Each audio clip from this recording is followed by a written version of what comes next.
going on? It is Kyle Henderson of Bama Football on YouTube. Could I get a roll tide inside the comment box? Hope you guys are off to an amazing start this beautiful Monday, February 24th. February is cruising by, but we still got one more week of February left. I'm going to get you through it. We're going to get to Alabama's spring football practice eventually. Today on the show, the meat of the show will be talking about Alabama's wide receivers and kind of previewing what I feel will probably be their best wide receiver unit overall that they've had since 2020 or whatever. So right off the jump, as I get the show going, on a scale of 1 to 10, what is your excitement level for Alabama's wide receiver room? Wide receiver unit, whatever you want to call it, go ahead and post inside the comment box. Also on today's show, we're going to talk about Keelon Russell. His mother had some very high praise for the University of Alabama. It was really a comment that she posted on X that I think really sets the stage on year 2 for Alabama football. I really do. I think it was that big of a statement. Anytime you have a 5-stars mama who is happy, that's telling you something. And I think when we look to that class of 2025 and as we continue to get excited about these freshmen coming in and, always excited to see these freshmen, I think these guys being Coach Keelon DeBoer's first guy and, mama being happy, I think we'll highlight that as well. So that'll be on the opening. We'll also talk about Alabama's victory over Kentucky this past weekend in a big bounce back game for Alabama basketball. But as you know, the last remaining games for Alabama basketball is crazy, right? Mississippi State, Tennessee, Florida, and Auburn, some of the best teams in the country. So we'll track that as well. Alabama baseball, we'll hit on that for a while. Look, I grew up, I love baseball. The show is always football, okay, because I get it. It drives the needle, and that's what it is. But I play all sports. I grew up playing every single sport. I love, center fielder, man. That was my jam. I was leadoff center fielder, or I play shortstop.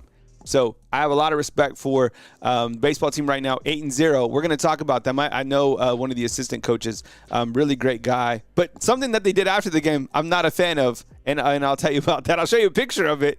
Viewer discretion advised, okay? And then we'll talk about the wide receiver room, kind of from top to bottom. I ask you guys your thoughts on the on the wide receiver unit overall. So what's up? Max Tooney up in the house, 251 Bino, Herman, what's going on? Nacho Alabama, what's up, man? I appreciate you being here. Daniel Adams, Chris from New Jersey, up in the house.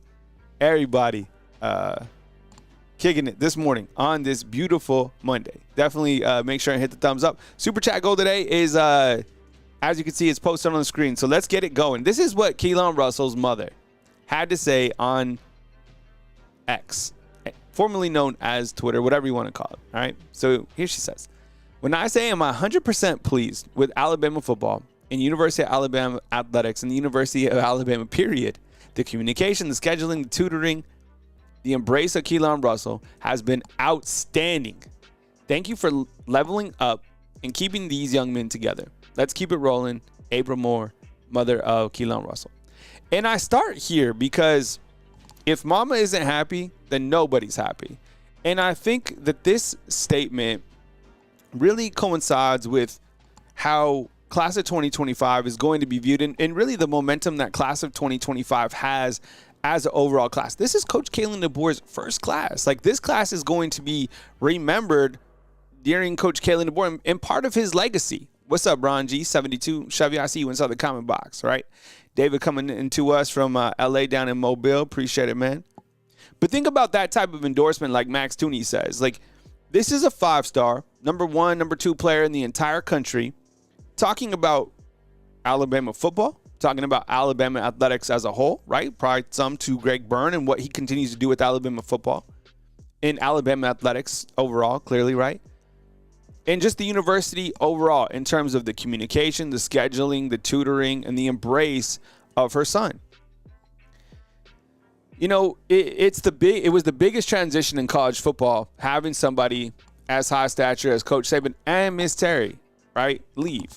And when you have a statement like this, I think it really paints the picture of what's happening behind the scenes. And this is probably how a lot of class of 2025 parents feel. Of course, we can't speak for all of them. But this is your leader. This is somebody who is going to lead this next wave, right, as Brian Williams and Jalen Mbakwe want to call it, of players under Coach Keelon DeBoer. And sometimes, you know, we look to different elements of Coach Keelon DeBoer and his staff. But this is foundational stuff right here. And when you have foundational stuff being commented by the mother of your 5-star, your overall number 1 prospect, this is that foundation that Coach Keelon DeBoer is continuing to layer upon the already fantastic brand of the University of Alabama. So I thought it was a really, mega statement, if you will. I'll be curious to see if other parents felt that way. And of course, like, we are so excited to see Keelon Russell. And I think, you look at some of the, items she's mentioning in here, the communication, the scheduling, the tutoring, the embrace. Those are all new things. It's all a sign of growth. What's up, Gary Nelson? Good morning. Appreciate it. And Gary Nelson points out exactly this. Saban definitely laid down the groundwork for long-term program success. So what you have to do in Coach Keelon DeBoer's shoes, you have to come over and not necessarily, you don't wipe the foundation at all, but you continue to layer on that by treating people well, by providing a roadmap for your student athletes. And of course, the NIL and all that stuff will kind of fall into place. Chris from New Jersey commenting on the golf swing. So yesterday, how many of you have been out to Ruffner Mountain? Has anybody hiked Ruffner Mountain inside the comment box who's from, the Birmingham, Tuscaloosa area? I went out, started the day yesterday with a nice hike, and then in the afternoon played Old Colony, just 9 holes in the back end. Golf, I started feeling good towards the back, but I mean, that was my first time out on the course. The conditions were a little bit cold. Has anybody gotten a couple rounds in already? Is anybody ahead of me in terms of where you're at in your golf game? I'm just pleading for the weather to be warmer. But I appreciate your support, Chris. But I wanted to lead off with that. I think, and thank you, Gary, for the $2 super chat. That's what's up, man. But overall, Keelon Russell's mom, I'm glad she's been taken care of.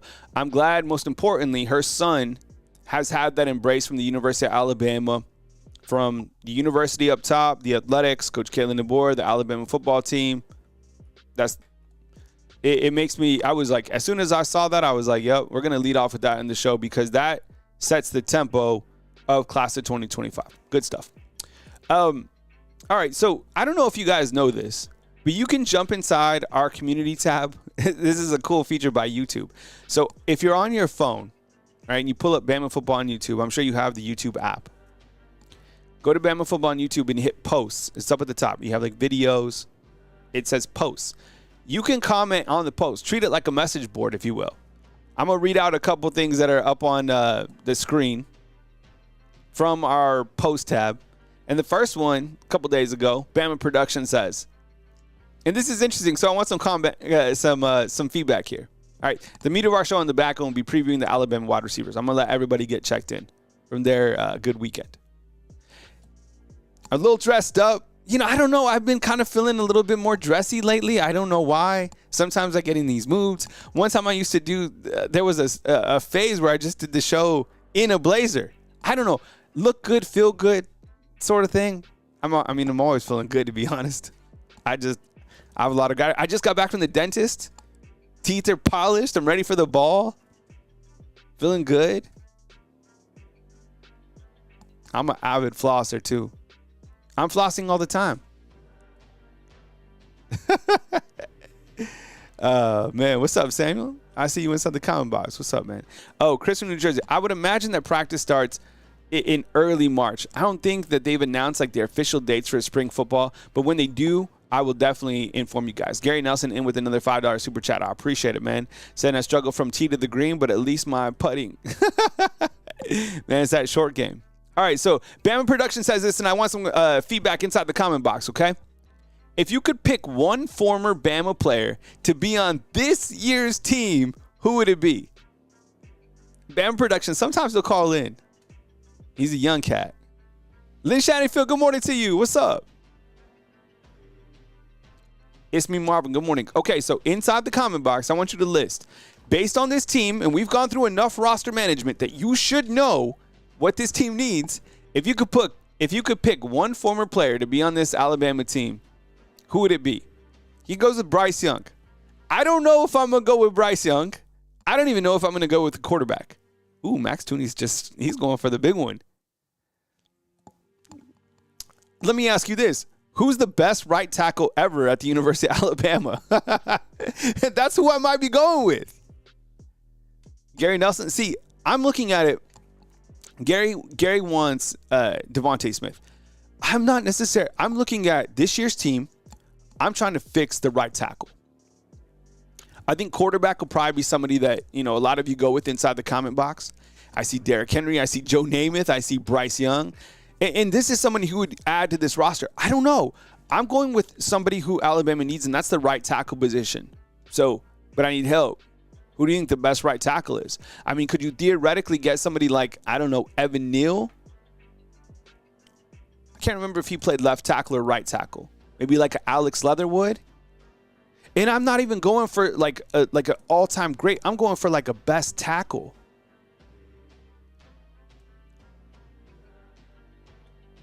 See a lot of Derrick Henry. I mean, can you imagine like Derrick Henry playing in this day and age? It's still amazing what he was able to do in the NFL this year.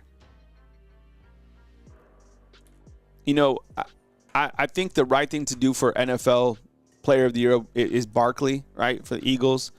But second choice is probably Derrick Henry. J.C. Latham. I'm just kind of I'm looking at this as I'm looking at the holes for Alabama. Shit, maybe I bring Will Riker back. I'm dead serious. Marcus goes with Reuben Foster. Samuel wants Mac Jones. Jonathan wants O.J. Howard. That's not a bad pick. Chris Walton's like Derrick Henry. Look, what if you brought back Tua with these wide receivers? Larry Large, thank you for that. Jedrick Wills, yeah, man. I forget him. That would be you. Seth. It's me and Marvin saying Seth McLaughlin. What about Tua? I'm just saying, the way that he operated the offense here with the wide receivers, because the meat of my show today is going to be about the Alabama wide receivers, right? What if you brought in somebody like Tua who could work that intermediate with those short slants, the crossing routes, the deep ball, things that he had? Mac Jones, when he came in, and I'm just talking about the quarterbacks that I've covered here. I know I didn't cover A.J. McCarron. That was before my time. I didn't cover Derrick Henry. That was before my time here. But based off some of those guys that I covered in the past, some of the guys that would fit, like Jedrick Wills, absolutely. While I like Mac Jones, and I think he's probably the most underrated quarterback, here at Alabama, maybe Tua, man. The way that Tua handled those wide receivers, he fed them.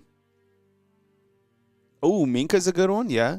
But you already see, I'm looking at this JJ, it's like at the roster, and I'm willing to give Bray Hubbard and Keon Sabb their opportunities to develop into their guys. Brian Walker saying, when is Ryan Grubb moving to Tuscaloosa? I don't know. I know a bunch of realtors. I'll see if he's already, purchased a home. Obviously, I'm not going to tell you guys where it's at. I don't even want to know where it's at. I just want to know if he's moved here. I would imagine so. There's so many beautiful spots here in Tuscaloosa. The real estate's crazy. Timothy is pointing out. What's up, Timothy? Timothy is pointing out Mac had the best support. That 2020 team was absolutely phenomenal. The sad thing is not a lot of people got to watch that team because of the COVID year. Lance Hunter inside the comment box says, Coach Shepard said only 2 wide receivers were engaged. We now know why K-Law was subpar. He did point that when does the next episode of this Fox docuseries drop? Have they announced that? Is it today? Is it this week? I thought watching Jamarcus Shepard call out those wide receivers was a breath of fresh air. We don't always see that. Alabama football's not going to promote that sort of stuff, But it was like behind the scenes, like coaches coaching hard, and there's nothing wrong with that. Byron Rocker says that Ryan Grubb's still in Seattle. What's he doing? Coaching Zoom? Caleb Downs, Antonio. Lynn Shanfield saying Cyrus at the tackle position. All right, so I thought that was a pretty good question. Good job, Bama Probs, if you see this, man. Okay, the next one is this. They're pretty much all quarterbacks. So how to do this on Bama Football on YouTube. Pull out your phone. I'm sure you have the YouTube app. And go to posts, and you can post inside the community tab. It's like the post area. It's a new feature by YouTube. It's free. So Joel Rice is saying, who's your favorite former Alabama quarterback who is now in the NFL? Who is your favorite former Alabama quarterback who is now in the NFL? I mean, this is easy for me. 100% Jalen Hurts. I've went off and explained many different times that I have so much, and you know what? While his playing style and, his downfield passing, and he's just improved so much as a quarterback, I have just always respected Jalen Hurts and really admired him for the way that he carries himself. And I love Bryce Young too, and I got respect for Mac Jones. I don't know, if he's going to be a starter or whatever, and who doesn't love Tua? But I'm saying, if you ask me like who my favorite guy is currently, like I like the fight in Jalen Hurts. I like the fact that he's stoic. He doesn't overreact. He's humble, team first mentality, a leader. I see a lot of characteristics, and I know Coach Saban is a lot more vocal these days, but I don't know. It seems like Jalen Hurts soaked in as much Coach Saban as possible. He's just a good dude. All those guys are good people, though. I mean, how many times? The answer is 0. But how many times do you ever see any of these quarterbacks in like negative headlines doing stupid stuff off the field? You don't. They're leaders, right? I don't know what Mac Jones I don't know what's going to happen with him. I'm sure because he's down with Jacksonville, right? Where he's from, which is probably cool for him. But I mean, Trevor Lawrence, it's probably now or never for him too. See, and I think, Gary, you could probably say this for a lot of people. I think Jalen Hurts continues to win people over because of not only the fact that he won a Super Bowl, but because of the fact of his story. Like, he had to work to where he's at. And he's still working to improve himself, but he wasn't the most polished when he was here, 100%. All right, next question. All right, T4's Alder Rods says this. With Jalen Milroe gone, will Keelon DeBoer start Alabama Crimson Tide the way he wants to go? And so, look, I guess the theory is that Jalen Milroe kind of like handcuffed last year's coaching staff, and if he didn't play and if he didn't start, then players would leave. Let's consider that hearsay. I never formally saw like a quote come out and like say that was the case. A lot of people felt that way. Maybe that was the case. I don't know. I like to think of it as a clean slate this year.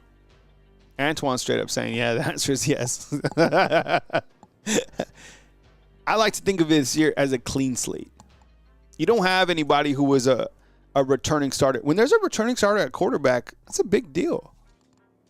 When somebody has a brand that they're working on to elevate, and the university is trying different things to create revenue opportunities, those are big things. But now when you have like a clean slate, you have a new offensive coordinator and a new quarterback. And I feel now that Coach Keelon DeBoer has had a year to run through the SEC, and I'm sure it was an eye-opener for him. Whether or not he'll say that or be asked about that, I would think so. But he more than likely leveled up because of the competition that he went against. Coaching, on the field, on the road. Jarvis, what's up, man? Jarvis points out, time to mold the program and Coach DeBoer's image. Exactly. And you kind of pair that with Keelon Russell's mother, her comments, class of 2025, new offensive coordinator, new quarterback. Yeah, like now you start to add your own mold to the program, to the organization. All right. How many of you watched Alabama beat Kentucky? 96-83. Bama sweeps the Wildcats in conference play. Mark Sears poured in 30 points. This was a really big win for Alabama, clearly. They had lost 2 straight. Missouri shot the lights out. Auburn came into Tuscaloosa, shot the lights out. The SEC is crazy. I have no idea who will win the SEC basketball tournament. Hopefully Alabama. I know now they're kind of projected as a number 3 seed or whatever it is.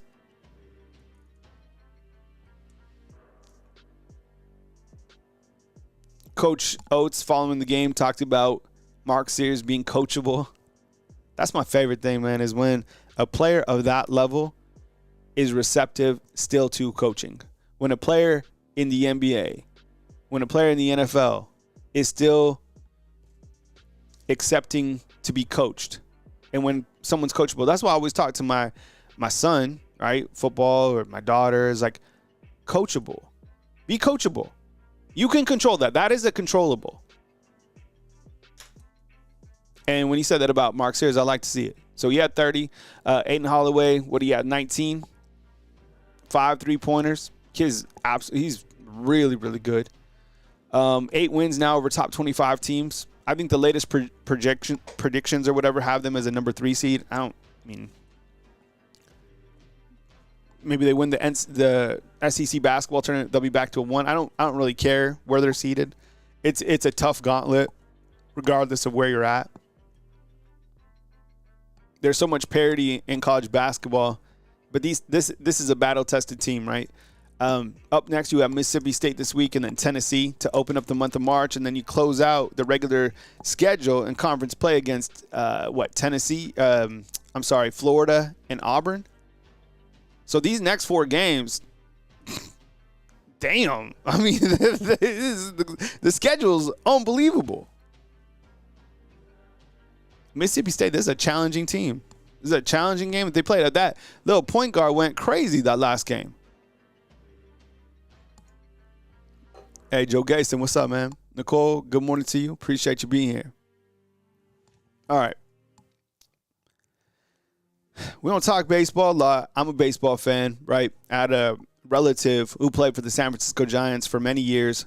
I got to go watch many San Francisco Giant baseball games. I got to meet a bunch of the squad. This was kind of around like late 90s and early 2000s. Anybody know Rich Aurelia? I was related to him for a little bit through marriage. So I was able to go up when I was in, 7th grade, prior to like when I was in college. And he played for the San Francisco Giants. A really great guy. Treated me really fair. Only related to him through marriage. And he hit right before Barry Bonds. So in 2001, he made the All-Star team, right? I think he hit 37 home runs that year and like 102 RBIs. So I go out there, and this is when the Giants, when I first started going watch the Giants, they were playing at Candlestick. And I would go out and watch a couple games. I got to meet like the players and whatnot. It was an amazing experience for somebody, who was in junior high. And then, he continued his playing career. So I'd see games here and there. And then when I was going to school in Iowa, they had a series up in St. Louis. So I took a flight from, I guess, Des Moines to St. Louis, something like that. And I watched them play. And then he got traded to the Mariners. And I got to go drive up and watch him play. I was living in D.C., and I drove up from D.C. to Boston to go watch a game. I grew up around baseball. I love baseball. I played baseball. Alabama baseball is 8-0 at this point in time. Okay. They won the Jacks Classic. They were losing this game to Ohio State 10-0. Yeah, I'm sure you saw this. This is all over every Alabama site, right? They get a 3-run walkout by Hodo. Hodo, hold the door. Any Game of Thrones fans? You guys know what that is. LeBron, right? Have you seen this kid? He had 2 bombs and 6 RBIs. He was named the MVP. And but what's making like the rounds, and which I know some of the coaches, great guys. I've never had. I look at these guys as like upstanding people. Okay. What I'm about to show you is, I don't know. It's not. It's something that went viral on social media. I don't really like it. This is kind of like locker room stuff, but this is kind of like in the headlines. I don't know why it says F Ohio State up here, right? I saw this and I was like, these are college guys. I mean, shoot, who's been in college, hung out with guys, whatever. But I don't really like this because you have the script day on. You're with the team. Oh, man, I don't like that. I think one of the players who posted it came out and apologized, but that's not the look you want, man, because a photo like this travels so far and it overshadows what you just did. And that was coming from 10 down, even beating a ranked team previous to that, right? I think they beat NC State, who was ranked in the top 15. That isn't Alabama. And living in the South and understanding the Southern hospitality and, people do dress up. People have high standards here. They really do. I promise you. And I don't know if it didn't really sit with me. And look, I have a teenage son. I've, soon to have a teenage daughter. It's something you sit down with them about before they do something like this, and you talk to them about these things.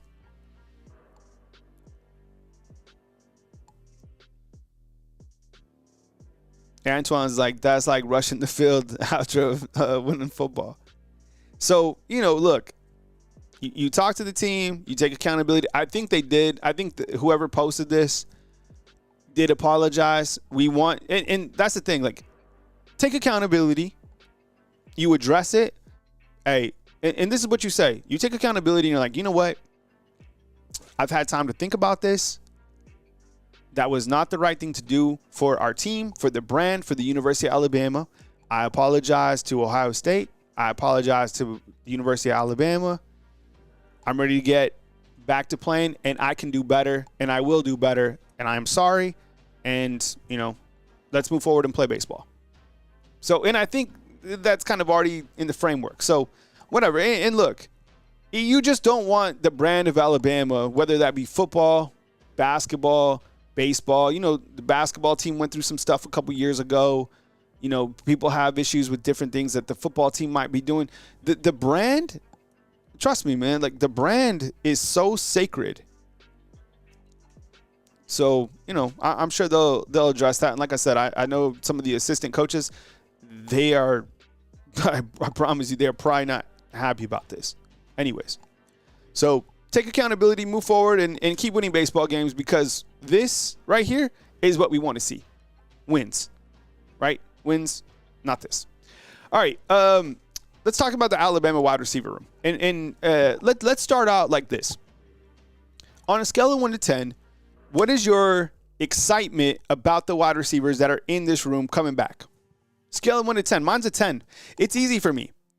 I mean, look, I've covered a lot of football. I've watched a lot of football, played the game. I've been able to be around, this great game for, decades. And I love the wide receiver position. I grew up a huge fan of Jerry Rice because of work ethic. I love people who work. I love mentality. I love talent. I love work. And one of the things that was most inspiring was it happened just recently when watching this Fox docuseries talking about Ryan Williams and kind of the work that he put in behind the scenes, running for over 8,000 yards at a practice, being highlighted by somebody like Jamarcus Shepard, who seems to be able to coach hard. And sometimes the lights, the camera, the action, you see kind of like Hollywood. And you're like, oh, well, this guy is just, he does it on the field. No. He's doing it off the field. Right? And I'm excited about that. I like that mentality. I like the balance to be able to be focus in on what you have to do and to be able to balance kind of the, that Hollywood imagery that you have. That's a hard balance to do for somebody who's, 18 now. So credit to him and credit to his parents and credit to the coaching around him, because he has enough talent to be the most dynamic player in college football. I get it. There's another wide receiver at Ohio State that's the same age as him that had a better year this last year because he had a better quarterback. And, I think head-to-head, he probably has, a little bit more physical intangibles that Ryan Williams has. But then on the flip side, Ryan Williams, I think, has more playmaking ability than him. I really do. I just think that Ryan Williams didn't get the opportunities that Smith had. Whatever. So with him coming back, it really catapults the overall unit to another level. Get him the football as many times as possible and being as creative as possible. If you can get the football to Ryan Williams, I don't know. Is it 20 receptions a game? I think that was a little much against Tennessee. You got to be able to spread the football around. And I think Ryan Grubb will be able to come in and schematically figure out ways to get him the football, whether he's in the slot, outside, red zone, whatever it is, get him the football. And if there's some games where he has to return punts, then let him do that because he's a shoestring away from returning a punt every single time he catches the football. All right? And he's tough, too.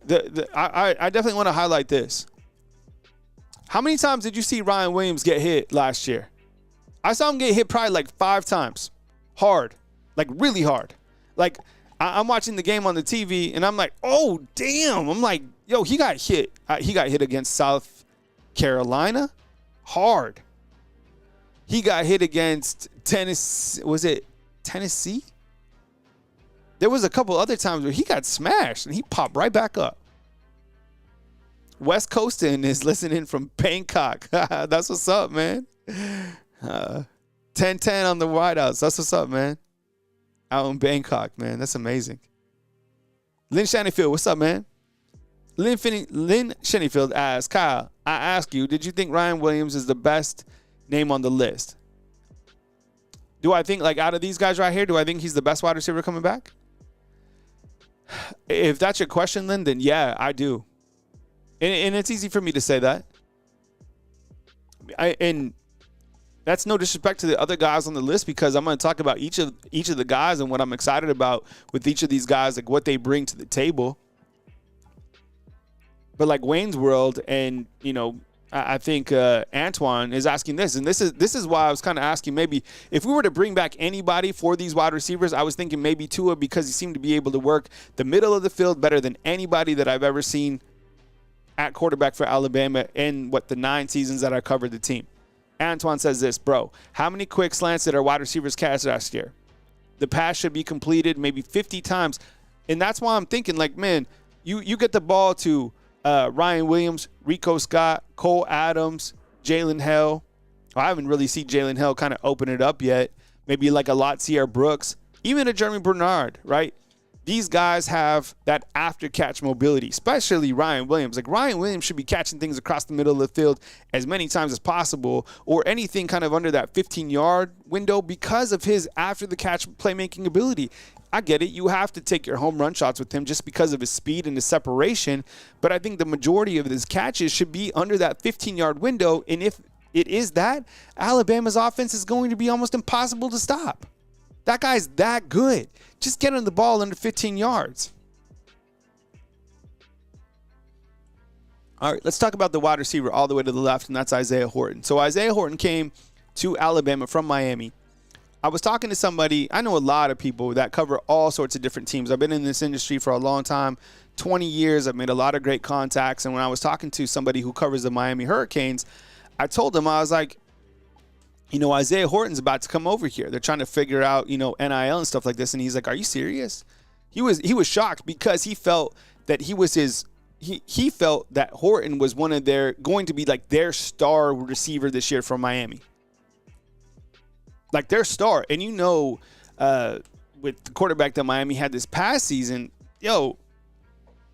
this guy, how many balls did he catch? Over 40, 50? And he's a bigger type wide receiver, and I think he fits in perfectly to this wide receiver because you look at the room, so you probably have Derek Meadows being the tallest, and then I think Isaiah Horton. And if you heard any of the quotes or read any of the quotes, I think most of the AL.coms and 24/7s, they interviewed guys from Miami down at this Reese Senior Bowl, and they were like Isaiah Horton is a problem, okay? Huge addition. This was a great addition to this team. Jeremy Bernard. He can be overshadowed because of how big of the name Ryan Williams is. I wasn't sure if Jeremy Bernard would come back. He seemed like a tweener for me. Who do you think Jeremy Bernard is comparable to? Is John Mechie a comparison? Is that off base?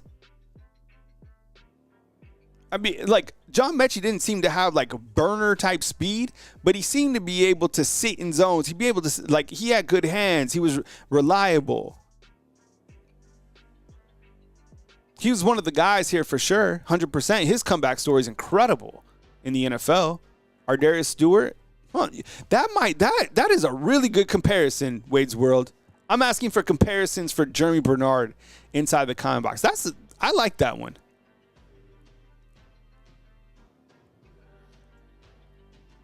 Him coming back, he was sure-handed. He had a lot of receptions, and Jamarcus Shepard was quick to point out him too in that Fox docuseries. Very reliable wide receiver. So those three wide receivers right there that I've just spoken about, that's your first team. And now I don't know if there's going to be 4 or 5 wide receiver sets. I'm sure there's going to be different things that we see this year. Who are going to be those next, number 4, number 5 wide receivers on this team? Well, let's start talking about them. Let's talk about Jalen Hill. Yo, if Jalen Hill, if this guy's healthy,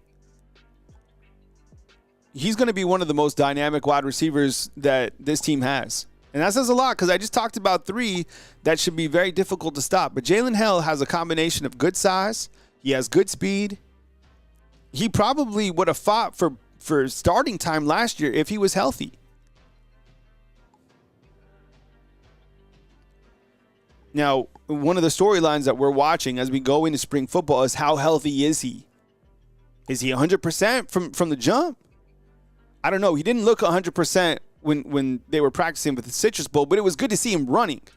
This guy suffered a very traumatic injury to his leg last spring. So his comeback story is amazing. I would imagine that Jeff Allen has a plan to get him, 100% by the season, of course. But maybe he fits into that top 5 wide receiver unit for this group. And then let's talk about Rico Scott. Rico Scott didn't get a lot of production, but I felt I saw something. I don't know. When you just see something, like there's a couple things that happen in the game. You could just see it, and you're like, yep, that guy's got it. I felt like Rico Scott has it. I know he caught the touchdown pass against Mercer. Lynn Shannyfield, you personally, man, what do you think about Rico Scott? I know you're like dialed into Alabama football as anybody else. Antoine, what do you think, man? Max? Daniel Adams? Booga's saying, yeah, the comparison to John Mechie. I kind of think that with Jeremy Bernard in terms of like their playing style. Reliable, they catch the ball. Not over like the burners, but there's somebody who's going to haul in. Like if you throw the ball 50 times with them, they're going to catch it. I didn't really see Jeremy Bernard have too many drops. Wade's, you talk about juice in this room? Man, juiced up. Rico Scott, I feel, could be that 5th wide receiver within this group to. And my question is, Marcus, and I'm talking about Rico Scott right now. Do you think that Rico Scott will be like, kind of make that cut into this elite group this year with wide receivers here at Alabama? I don't know. I think I did. I saw something special from him.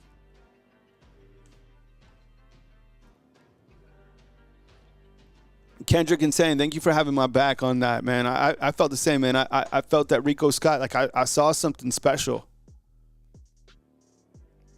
Lynn saying you didn't think he got enough playing time, yeah. I mean, the guy barely got on the field, but when he did, I felt there was something special there. All right, next one is interesting. Let's talk about Jalen Mbakwe. This might be like, I have a couple like main questions for spring ball. And how Coach Kalen DeBoer utilizes Jalen Mbakwe's overall ability is like, I am so intrigued about this. So let me ask you inside the comment box. Do you think that Jalen Mbakwe will really play both ways, offense, defense, 3 ways, offense, defense, special teams for Alabama football? If you think he'll play offense, defense, and special teams, type Y inside the comment box. If you don't, type no. Or type N. I think so. And, you know, when push come to shove, I want to point this out. USC came right after Courtney Morgan. What did Alabama do? Alabama got down to business and they figured out how to keep him. If they want to keep you, they'll keep you. Jalen Mbakwe, out of all these transfers that left, even like a guy as talented as like Justin Okoronkwo, it's hard to see those guys go, right? But Alabama wasn't letting Jalen Mbakwe get away. I don't know what happened. I mean, the easy route is just being like, yeah, he got paid. We don't know that for sure. Like, we don't know any of the stuff like behind the scenes. Clearly, they see really big things with Jalen Mbakwe. Getting a lot of feedback inside the comment box saying that you guys think that he will play all over the place. Could he be, you know, Alabama's Travis Hunter? Offense, defense. How many catches does he have? 20 catches? I'm going to put the over-under for Jalen Mbakwe for catches right now at, let's say, over-under 24 catches for Jalen Mbakwe this year. Over-under 24 catches for Jalen Mbakwe. I'm going to go under. Over-under 24 catches. I'm going to write that down. Over-under 24 for Bach. Over or under? Bentley Boy, what's up, man? Jason say use him like Javier Arenas. West Coast Insane under. I'm going to say under too. Under. Okay. Going under 24 catches. Now we're setting these out really early. We might have to adjust these as we get closer to game time. Baller man, what's up, man? Okay, everyone's taking under. And I bring that up because, you know, how are they going to utilize him? And let me ask you this now about Jalen Mbakwe. Do you think, based on his skill set, being that he came to Alabama as a DB, he can play safety, he can play corner, do you think that he'll play Husky? Husky is that third extra corner that they have out on the field. Wade's World says Cole Adams or Mbakwe. Man, I guess if I had to choose right now, I'd probably say Cole Adams. And I just haven't seen a lot of Jalen Mbakwe. I would imagine a lot of people probably agree with me. Maybe some don't. But if you're like asking me straight up, I'd probably say Cole Adams. I like Cole Adams' game. Let's talk about him. So Cole Adams, he'll be coming in here as redshirt sophomore season. This guy had dealt with some injuries this past year. But he's sure-handed. You get him, he's a smaller type wide receiver that you need as a slot position wide receiver. Those crossing routes, he's good. He was also returning punts for the Crimson Tide. I think Coach Keelon Russell and his coaching staff has a lot of, they've had a lot of positive things to say about him in this short time. He's pretty solid, man. And I think he's kind of underrated too. He doesn't have the biggest name. He's pretty good. Yeah, like it would hurt to see him lining up with somebody else. Herman's ready for A-Day. Bentley Boy saying Jalen Mbakwe in with 10 catches. I don't know. You see what I'm saying? Like, I think Cole Adams, I'm glad you guys know about him. Most of you guys do in the comment box. We talk about all these players all the time, but see, look, Jason, I'm going to read what you just said out on the show, and I agree with you. And let me ask you this. And we saw a lot of Slade Bolden here. Is Slade Bolden who's a better wide receiver, Slade or Cole Adams? I don't know if we've seen enough Cole, but I don't know. I might pick Cole. Man, I don't know. That's a tough one. Slade or Cole? Maybe we haven't seen enough Cole Adams. I want to do that to him. I like Slade. I see him sometimes doing some stuff, kind of post college football. I like him. I think Cole might have better hands too. Alex Wilder saying Slade. Slade was dope. See, Slade. And the thing is, Slade was like low-key a fan favorite too. Cam TV, what's up, man? Yeah, I don't know if Isaiah Horton has like a breakout season, but I think Isaiah Horton will have a very solid season. Because he's already, I mean, people know who he is, but I think, let me ask you like this. Do I think he'll be utilized this year correctly? 100%.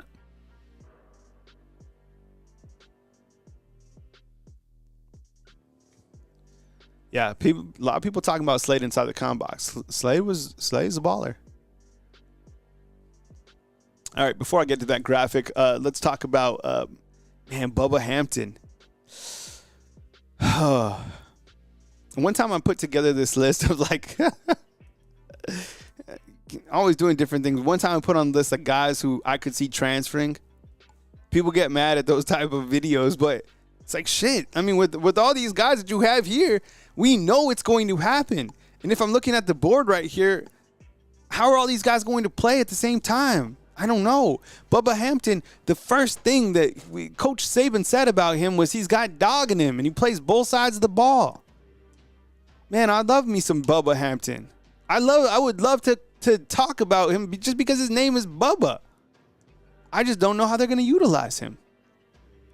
And I don't know, like, straight up, who's better? Cole, Bubba, Latsier Brooks. Will those guys even play the same position, like the slot position? I don't know. But let's keep watching on Bubba. Is there any feedback on Bubba Hampton? You guys hearing anything? I like him as a player. I do. I've seen him out there, change his number to 21. I seen him catching some passes in practice and stuff like that. He's good. Very good. Sometimes it just takes a little bit of time to play here, and that's not an issue. Bentley boy, I appreciate you, bro. Thank you. I don't know, Antoine. I don't know where to put Ryan Williams. I don't know if I'm going to put him in the slot, right? I'm going to talk about this next graphic right here in just a second. I don't know. All right, we got 2 more wide receivers to talk about.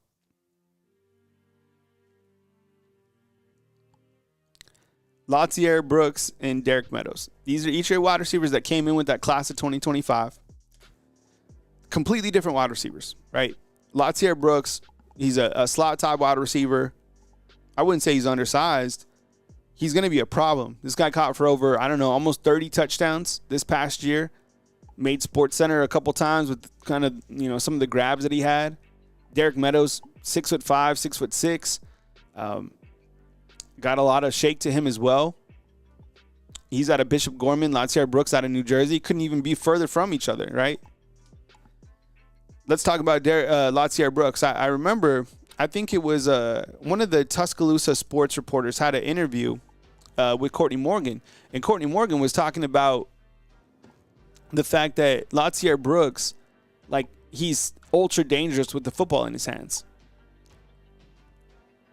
I also heard from a source that Derek Meadows, like, while he's lanky, he's like, what, 6'6"? I don't know. He might be 6'6". I'm curious, too, if that tight end that Alabama brought in, Marshall Pritchett, if he plays wide receiver. I don't know. I doubt it. But he's like 6'6", too. Anyways, Derek Meadows, even though he's tall and lanky, he's got, like, some shake to him. People say he could, like, make you miss. And some of the grabs that he had in high school, man, he's just a matchup problem. You try guarding somebody who's 6'6" when you're what, 6 foot, 6'1"? If you're 6'1" and you're guarding somebody who's 6'6", look, that's a mismatch. There's not a lot of tall 6'4", 6'6" corners out there. I don't think there's one 6'6" corner that exists in the world. Can you imagine a corner 6'6"?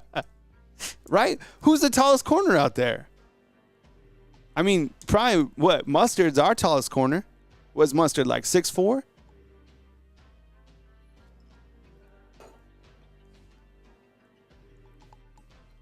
Cam TV says, laugh out loud, Kyle Ryan Williams is hilarious. He came into the Auburn, Alabama basketball game with some wrapped over his face like he was trying to. He's got it, man. That guy has the personality. He's such like a lovable person. He's made for this. Handles it very well. Oh, I love to see it, man. Dude's got the biggest smile. Yeah, Antoine's saying Mustard. He's the tallest corner. All right, so when we look to this graph right here, right? You have this is a 4 wide receiver set, and you have a running back in the backfield. So let's just say quarterback 1, whoever you want to put at, and Jam Miller's our running back 1. How do you put these wide receivers out on the field? I put it like this, and this wasn't I just to like throw stuff out there. Do you even put Bernard on the inside and then Ryan Williams on the outside? Do you put Ryan Williams at the inside slot position? Do you put Cole Adams there? Do you put Rico Scott there? Do you put Isaiah Horton up at the top? Do you switch? I mean, there's so, like, that is what I think here the thing to think about is we don't necessarily have to pencil guys in. Yeah, Alex Wilder is like, mustard! Turn the TV off. I love that song. Mustard! But the thing that what I want you to get at is Ryan Grubb coming in and being able to utilize all these wide receivers that he has, right? Whether you put Derek Meadows on the outside and Isaiah Horton on the other side and Cole Adams and Jalen Mbakwe or Ryan Williams or whoever. Invest B, what's up, man? Looks like we got a Vikings fan up in the house. Appreciate you being here. So who would be your, let me just ask you this.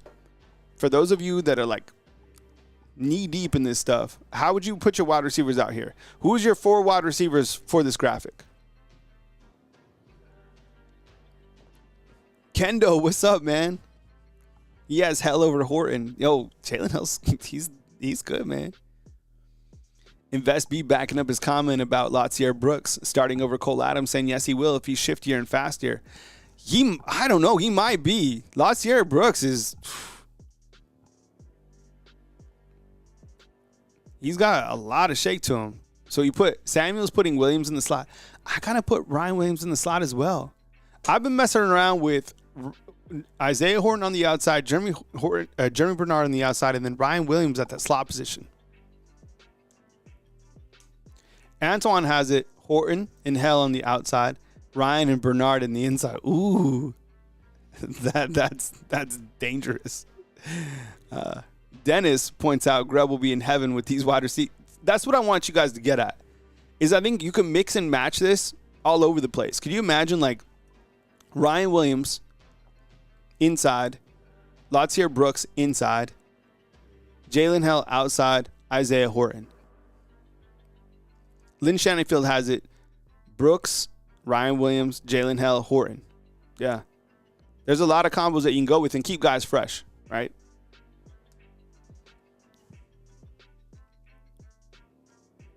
And while it's still on paper and while it's easy to get excited about these guys, I think clearly there's reason to be, and I don't think this is hype. I don't think we're just like hyping these guys up because 3 guys that are already coming back to this season have experience and played at a very high level and already made some outstanding plays. We've already seen it. So now we're just kind of layering on that, right? We had a lot of wide receivers exit out, unfortunately. Some, it might have been for the best, whatever. But I don't think this is necessarily hype. I think the big question mark is how do they utilize Jalen Mbakwe within this wide receiver room? Is Latsier Brooks really ready to step up? Is Jalen Hell going to be healthy? And how many times and how creative can Ryan Grubb be to get Ryan Williams the football?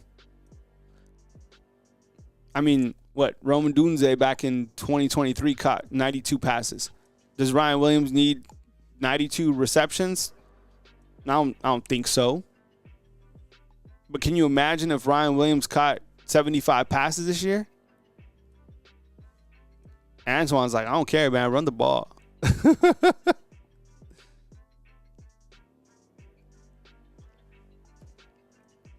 So that's where we stand with the wide receivers. We've covered the quarterbacks, the running backs, and the wide receivers, kind of gearing up for spring football. I still don't have like a target date for spring football. I would imagine it's, I don't know, early March. So when that comes out, I'll definitely post that. MM inside the comment box is saying, hell, Mbakwe better make plays. Man, that's why I think he's going to play on each side of the ball. You got to figure out how to get him on the field. Lynn Shannonfield points out, Kyle, I'm super excited about these wide receivers, but can they run the ball at Alabama this year? Oh, man, for sure. You got to be able to run the football. Can the offensive line protect? Can they open up holes for these running backs? And will the running backs be utilized?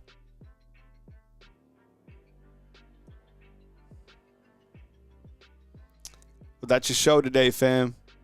Lil Ye is saying March 3rd from Ryan Fowler. Cool. Thank you. Appreciate it. Good work. That's another guy who does an amazing job. He's super connected.